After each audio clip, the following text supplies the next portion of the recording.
Football বিশ্বকাপ মানেই কি শুধু মেসি, নেইমার আর ক্রিস্টিয়ানো রোনালদো? একদমই না। কিন্তু মাঠের সেই উত্তেজনাকে ছাপিয়ে প্রতিবার যে কণ্ঠটি কোটি কোটি হৃদয়কে এক সুতোয় বেঁধেছে, তিনি আর কেউ নন, কলম্বিয়ান পপ কুইন শাকিরা। অনেকে বলেন শাকিরা ছাড়া ফুটবল বিশ্বকাপ যেন লবণ ছাড়া তরকারি। কিন্তু আপনি কি জানেন 2024 সালের কোপা আমেরিকার ফাইনালে মাত্র 5 মিনিট পারফর্ম করার জন্য এই শাকিরা যেখানে 23.5 কোটি টাকা নিয়েছিলেন, সেখানে 2026 সালের ফিফা বিশ্বকাপের মঞ্চে গাওয়ার জন্য কোনো পারিশ্রমিক নেননি তিনি। কেন টাকার মোহ ছেড়ে ফুটবলের এই সবুজ গালিচাকে এতটা ভালোবাসেন শাকিরা? কেন ফুটবল বিশ্বকাপের সাথে তার এই আত্মিক টান? আজ আমরা জানব সুর আর ফুটবলের সেই রোমান্টিক ও আবেগঘন মহাকাব্য। ফুটবল আর শাকিরার প্রেম কিন্তু একদিনের নয়। আমাদের একটু পেছনে ফিরে যেতে হবে 2010 সালের আফ্রিকার মাটিতে বিশ্বকাপে। পুরো বিশ্ব তখন এক উন্মাদনায় কাঁপছে। ঠিক তখনই শাকিরার কণ্ঠে বেজে উঠল সামিনা মিনা জাগোয়ালে ওয়া ওয়াকা ওয়াকা। বেশ, মুহূর্তেই যেন পুরো পৃথিবী স্তব্ধ হয়ে গেল। এই একটি গান ফুটবলকে এনে দিয়েছিল এক নতুন ভাষা। শাকিরা শুধু গাননি, তিনি যেন তার পুরো হৃদয় ঢেলে দিয়েছিলেন সেই সুরের মাঝে। জানলে অবাক হবেন, 2010 সালের সাউথ আফ্রিকা বিশ্বকাপে ওয়াকা ওয়াকা গানের সেটে স্প্যানিশ ডিফেন্ডার জেরার্ড পিকের সাথে প্রথম চোখাচোখি শাকিরার। সেদিনই ঘটেছিল পিকের নীল চোখের জাদু আর শাকিরার মায়াবী হাসির মিলন। শাকিরা নিজেই একবার বলেছিলেন, পিকেকে প্রথম দেখেই আমার মনে হয়েছিল এই ছেলেটির জন্যই আমি এতদিন অপেক্ষা করছিলাম। ফুটবল মাঠ আর সুরের মঞ্চ, দুটি আলাদা পৃথিবী এক হয়ে গিয়েছিল এক অদ্ভুত ভালোবাসার টানে। তারা বিয়ে না করলেও দীর্ঘ 12 বছর একসাথে ছিলেন। তাদের কোল আলো করে এসেছিল দুটি সন্তান, মিলান আর সাশা। পুরো বিশ্ব তাদের দেখত ফুটবলের সবচেয়ে রোমান্টিক এবং আদর্শ জুটি হিসেবে। কিন্তু 2022 সালের মাঝামাঝি সময়ে এসে এই রূপকথার গল্পে যেন এক চরম অমাবস্যা নেমে আসে। হঠাৎ করেই পুরো বিশ্বকে স্তব্ধ করে দিয়ে খবর আসে, ভেঙে গেছে শাকিরা ও পিকের 12 বছরের সেই সাজানো সংসার। সময় বদলেছে। শাকিরা এখন আরো পরিপক্ক, আরো দীপ্তিময়ী।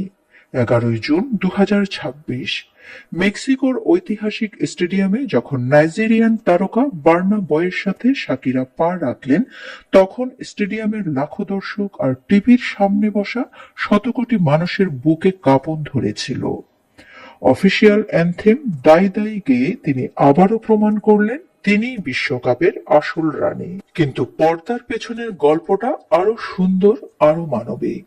এই চোখ ধাঁধানো পারফরমেন্সের জন্য ফিফার কাছ থেকে কোনো পারিশ্রমিক নেননি তিনি। যেখানে কোপা আমেরিকার ফাইনালে 5 মিনিটে $2 মিলিয়ন নিয়েছেন, সেখানে বিশ্বকাপের মঞ্চে তিনি সম্পূর্ণ নিঃস্বার্থ। কারণ শাকিরা বিশ্বাস করেন এই সুর কোনো ব্যবসার উপাদান নয়। শাকিরা তার এই পারফরমেন্স থেকে প্রাপ্ত সমস্ত রয়্যালিটির শতভাগ অর্থ দান করে দিয়েছেন ফিফা গ্লোবাল সিটিজেন এডুকেশন ফান্ডে। যে টাকা দিয়ে পৃথিবীর হাজার হাজার সুবিধা বঞ্চিত শিশুর মুখে হাসি ফুটবে, তারা শিক্ষার আলো পাবে, খেলার সুযোগ পাবে। টাকার চেয়েও এই শিশুদের মুখের হাসি শাকিরার কাছে অনেক বেশি দামি। তবে ভালোবাসার পাশাপাশি এখানে কাজ করে সুরের এক অদ্ভুত জাদু। ফিফা বিশ্বকাপের মঞ্চে পারফর্ম করার মানে হলো এক লহমায় পুরো পৃথিবীর হৃদস্পন্দন হয়ে যাওয়া। শাকিরা যখন স্টেডিয়ামে দাঁড়িয়ে গান গায়, তখন পৃথিবীর কোনো সীমানা থাকে না, ধর্মের বিভেদ থাকে না, ভাষার দূরত্ব থাকে না। এই কয়েক মিনিটের জাদু শাকিরাকে বিশ্বমঞ্চে এমন এক উচ্চতায় নিয়ে যায় যা কোটি কোটি টাকা দিয়েও কেনা সম্ভব নয়। শো শেষ হওয়ার পরেই বিশ্বজুড়ে তার গানের স্ট্রিম আর অ্যালবাম বিক্রি রকেটের গতিতে বাড়তে থাকে। ভালোবাসার বিনিময়ে পৃথিবী তাকে উজাড় করে ফিরিয়ে দেয় সম্মান আর ভালোবাসা। গল্পের কিন্তু এখানেই শেষ নয়। ফুটবল আর শাকিরার এই রোমাঞ্চ 2026 বিশ্বকাপে আরো এক নতুন মাত্রা পেতে যাচ্ছে। আগামী 19শে জুলাই নিউ জার্সির মেট লাইফ স্টেডিয়ামে অনুষ্ঠিত হতে যাওয়া মহাকাব্যিক ফাইনাল ম্যাচের হাফ টাইম শোতেও ম্যাডোনা এবং বিটিএস এর সাথে মঞ্চ কাঁপাতে আসছেন আমাদের পপ কুইন। সেখানেও কিন্তু তিনি গাইবেন কোনো পারিশ্রমিক ছাড়াই, কেবল ফুটবলের প্রতি তার গভীর টান থেকে। খেলোয়াড়রা মাঠে আসেন, ট্রফি জেতেন, এক সময় অবসর নেন, কিন্তু শাকিরার গাওয়া এই সুরগুলো চিরকাল অমর হয়ে থাকবে ফুটবল প্রেমীদের মনে। পিকে হয়তো তার জীবন থেকে হারিয়ে গেছে, কিন্তু ফুটবল আর সুরের যে প্রেম 2010 সালে শুরু হয়েছিল তা 2026 সালেও মায়াবী আলোর মতো জ্বলছে। শাকিরা প্রমাণ করেছেন কিছু পারফরমেন্স টাকার জন্য হয় না, কিছু পারফরমেন্স হয় কেবলই ভালোবাসার জন্য। প্রিয় দর্শক, শাকিরার কোন বিশ্বকাপ গানটি আপনার হৃদয়ে সবচেয়ে বেশি দোলা দেয়? 2010 সালের সেই পিকের প্রেমে পড়ার ওয়াকা ওয়াকা, নাকি 2026 সালের এই চ্যারিটির দায়ী দায়ী?